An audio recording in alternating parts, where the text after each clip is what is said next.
going on with these Somalians?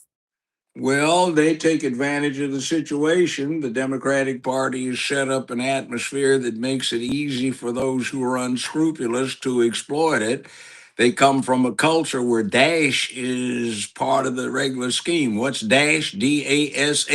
It means the undertable bribe, the corruption, the what do I get out of introducing you to somebody. It's expected that if I get a budget to manage, I'm going to steal some of it because that's just the way things are done in the world. And the immigration services have declined the test and the instruction that they used to give, so people don't know.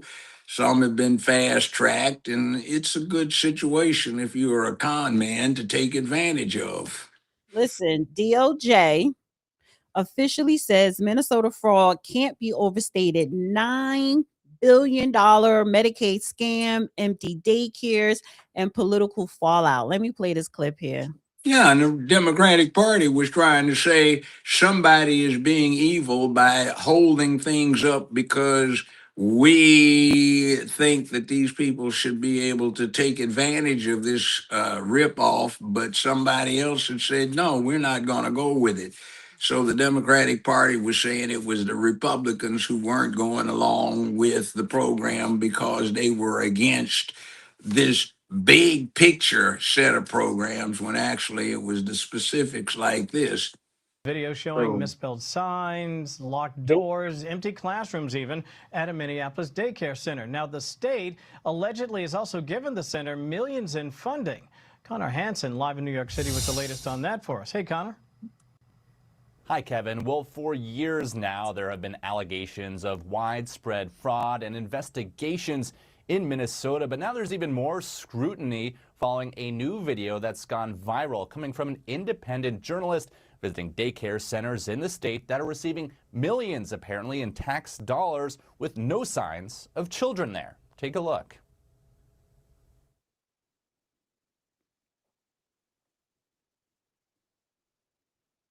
Can I put my son in a daycare here? No, I don't know. Can I speak to someone? No, I don't know. No? Yeah, I would like to see if I can put my son Joey here. Now, 23-year-old journalist Nick Shirley visited one business that couldn't even spell its name correctly, with a sign saying Leering Center instead of Learning. Some had blacked out windows, and most had no signs of children there on a weekday. The viral video sparking a strong reaction from Vice President J.D. Vance, who wrote, "Politicians like it because they get power. Welfare cheats like it because they get rich. But it's a zero-sum game, and they're stealing both money and political power from Minnesotans." Earlier this month, Minnesota's assistant U.S. attorney said fraud involving Medicaid services likely reached more than $9 billion. Fraud is not small. It isn't isolated. The magnitude cannot be overstated. It's a staggering industrial scale fraud. FBI Director Kash Patel just posted on X saying that might just be the tip of the iceberg. Despite mounting criticism aimed at him from the White House and others, Governor Tim Walz has blamed Republicans for the lack of a solution. Nobody in the legislature on the Republican side is interested in solving this. My God, it would be the worst thing in the world for them if this is solved like we're doing it here early this year, because then what are they going to run on? And we've reached out to Governor Walz for comment on that video. No response so far. Kash Patel also warning that possible denaturalization and deportation proceedings could come from this. Kevin? Here's another clip. Right here, ran massive fraud in the state of Minnesota, especially in Minneapolis. This daycare right here, run by Somalians, has taken in from the Minnesota government $1.1 million. This daycare says it can hold up to 40 children. I went up to the door. The door is locked, and as you can see, the windows are blacked out. I can't hear any children inside this daycare. It's midday right now. You'd think there'd be children in there playing, being taught, but no one is in there. This daycare, within 2 years, has taken in over $2 million. The Somalians are robbing the taxpayers in Minnesota blind. This is just one daycare located in Minneapolis that are doing exactly the same thing. We've went into daycare after daycare. All the doors are locked, all the windows are blocked out. and they're raking in millions upon millions of dollars. This Tim Walz's Minnesota is allowing this to go on. It's super easy to find fraud. All you need to do is go up to a door, try to open it. It's closed and there's no children. So you know these daycares, they're not full, but yet they're taking in millions of dollars every year. Let me know your thoughts on this one. Well, Tim Walz is talking about it's the Republicans' fault. Basically, he just got discovered with his ineptitude at the beginning of this year. So that's when it came to everybody's attention. And I can guarantee you that there are a lot of Minnesotan Democrat officials who are getting kickbacks or under the table payments on these things. So that's one of the reasons that they are not doing anything about it. That's what we've been seeing down in Atlanta. When you read between the lines, you're also seeing so many Democratic Party officials in the state of Georgia who are apparently getting kickbacks and money's disappearing, and that seems to be Fannie Willis's main theme. They're picking on me because I'm a black woman, when what's actually going on is, where is the money? What happened to it? Right. Exactly. Let me play this here. How deep is this fraud here inside of Minnesota? It is far worse than anybody can imagine. You heard it's 7 to 10 billion and maybe more, and now the numbers have been revised and put out there publicly that they think it's more like 8 billion. How I got involved is that where my office is here in Minneapolis, I'm sort of in the heart of all of this fraud, and I would see these child care centers. I said, well, there aren't any kids there. It's the middle of the day, and all I see are a couple of guys standing out front smoking. And then I'd go by another daycare and I'd see the same thing. I said, well, where do these kids play? And so I started to go online and look, and I said, this place is licensed for 80 children. They had 0 children. Every time I went by there, they never had a single child there. Then I started to see all these transportation companies going around, and it was always a Somali driver. And I said, well, that's great. They're out there transportation, contributing, but they never had a passenger, never, ever once. And I said, well, what is all this transportation? What are they doing? So then I found out that in Minnesota, they have something called non-emergency medical transportation. So this is going to the dentist's office, therapy, whatever it might be. And I said, well, how many of these companies are there? And the research came back that there are 1,020 of them, and more than 800 of them are Somali-owned.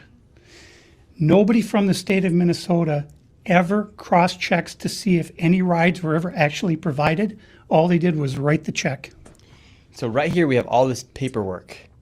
And how are you getting all this information about the fraud? A lot of it is through my own research, and then I have some contacts at the Capitol going back many, many years. And so the data that I'm getting is 100% accurate, coming directly from research done by people at the state Capitol. All this paperwork right here, what are we looking at? The areas of fraud that I have numbers for are mostly related to childcare. This is massive fraud that is beyond anyone's imagination, the scope. And so, for example, there's a childcare not far from here in Minneapolis that has two childcares listed at the same address. And together, they're licensed supposedly for 120 children. I have never seen a single child there ever, and I've been by that place at least 100 times. These Somalians, these groups are setting up these daycares, these childcare centers, getting money from the government, but there's no kids. No kids. Never had any of them. They're all fraught with violations, and even though they have these violations, they're still in operation and they're still getting money. And it's millions of dollars for every one of them every year. And who's getting the money? And where are they getting the money from? So we have a thing called CCAP. It's a blend of federal and state money. The bottom line is it's taxpayer money, so it's state money and it's federal money. And the problem is the people at the state of Minnesota are the ones writing the checks. This is kind of the maddening thing, is you have daycare, so you have adult daycare, and then you have child care, and then you have health care. And a lot of these same names keep coming up on all of these different types of businesses. And then, of course, we have the transportation, and a lot of those same names appear, a lot of the same addresses.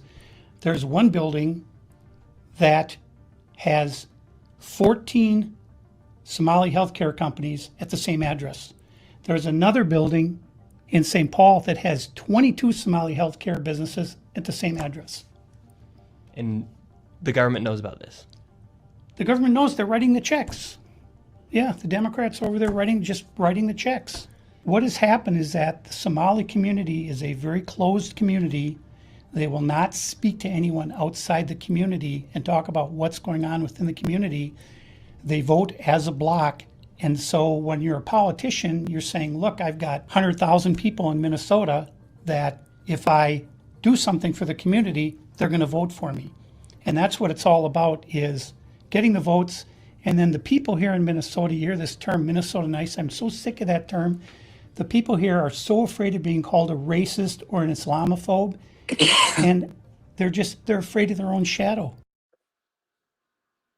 That's the problem. You know, these people that are implicated can claim I'm part of a protected group. You can't accuse me without having something wrong with you. That's what's going on here in Memphis, Tennessee, Memphis, Shelby County, Tennessee. And most glaring example is the Tyree Nichols case. Attorney Ben Crump, who is an out-of-state attorney, filed an action using a local law firm on behalf of the biological mother of the deceased Tyree Nichols. And under Tennessee law, when she put Tyree Nichols up for adoption, she lost all parental rights, so she has no standing. The statute of limitations has run on the adoptive parents in California, so they can't file. And nobody has done anything about moving for a dismissal on behalf of the city of Memphis and Shelby County.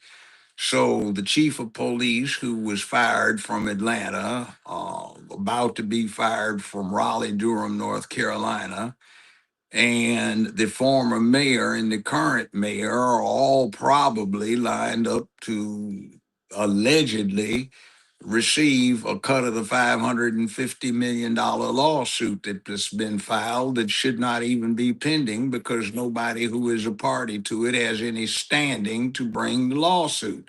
So this is the kind of thing you're doing.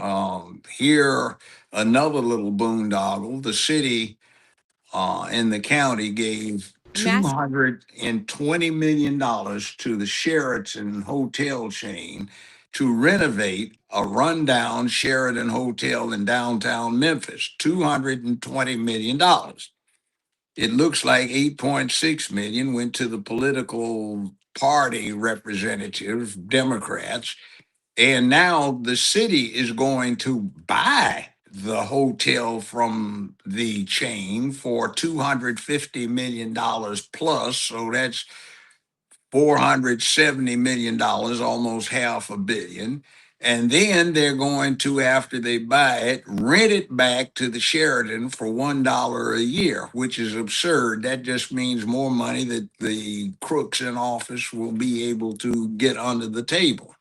So this kind of thing is just typical. That's what we're seeing in Atlanta. This is what we're seeing in Memphis, Shelby County, Tennessee, Ohio. This is what we New saw York, with Tish James in New York. This is California. California. This stuff is going on everywhere they hold it. It's like they aren't interested in good government. That's why they're attacking Trump so much, because they have nothing to offer except we're going after the boogeyman, the Baba Yaga, who will come to you in your dreams and ruin them so you don't get Walt Disney's "If you dream upon a star, makes no difference who you are, your dreams come true," blah, blah, blah.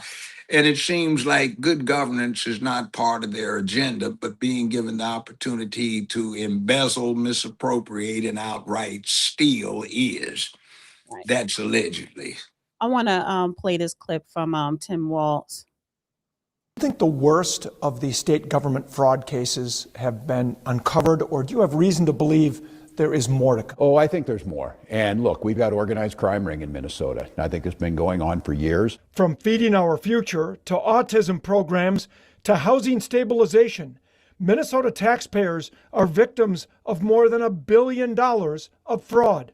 Do you think there was not enough skepticism for too long in state agencies that were overseeing these programs? I think it's an unfortunate situation, but yeah, I think you need to be more skeptical now in this world. I think the COVID pandemic and the releasing of some of the rules, the relaxing of the rules, fostered this. On Feeding Our Future, some of it in retrospect seems so obvious. Thousands of children supposedly being fed at these sites that were, it just physically wasn't even possible. Was that a big miss by members of your administration who were supposed to be overseeing that? I think in retrospect now, if you have the resources, and I think we do have more of those now, yes, it makes sense to just go out there and see if someone's doing this. Go out there and knock on the door, see if they're doing it. The Republican-led House Fraud Prevention and Agency Oversight Committee has held multiple hearings over the past several months. A common criticism in the hearings is that the governor hasn't held enough people in his administration accountable for failure to detect fraud sooner. Ultimately, does the buck stop with you? I'm sure you've heard the criticism that Governor Walz was looking the other way when all of this was happening. Well, why would I do that? Why would I do that, Tom? These are programs that I champion. These are programs that Republicans didn't vote for and don't want. They're stealing from us. I'm as angry as anybody. I want to stop them. Mr. President, in the last legislative session, the Minnesota Senate passed a bill to create an Office of Inspector General, independent of the executive and legislative branches. It failed even though it was the #1 priority in the House. A bill to create an Office of Inspector General passed the Senate last year with broad bipartisan support, 60-7, but it failed to even get a vote in the House, and some House members have said you were not a big champion of that idea. That is not true. That is not true. I have supported it. I supported it publicly. But the governor is quick to add he doesn't think an Office of Inspector General will solve all the fraud problems. Look, the idea of an inspector general, we have them in the Department of Education. We have them in the Department of Human Services. We have them with the legislative auditor. The idea of one centralized IG, I think it's fine. I don't think it's going to fix everything you think it's going to fix. One thing is clear. Republicans will make fraud a major issue in the 2026 governor's race and legislative elections. It seems like they're a little more gleeful than they should be that fraud is going on because they see it as a political hammer. Walz says he's prepared to make his case to voters about his work to fight fraud. I mean, what did I say when he was picked as Kamala Imhoff's running mate for the Democratic Party candidacy for president and vice president? I said they'd let crime go free, and it's in their interest for it to run rampant. They are not about public peace, dignity, and order. They are into something entirely. Right. And that's what I'm saying, because you are the governor of that state, and you mean to tell me this just didn't happen in the last 2 years. This has been going on for several years, and you had no idea about it. So I think everybody is lying. Everybody is lying.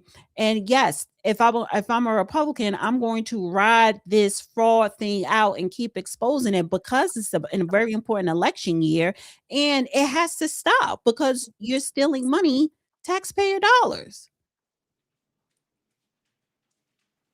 Yeah, that's what government's supposed to do, to protect the interest of the citizenry, and to ignore fraud, embezzlement, misappropriation of public funds is to abrogate your responsibility as somebody who's either elected or appointed to a government office.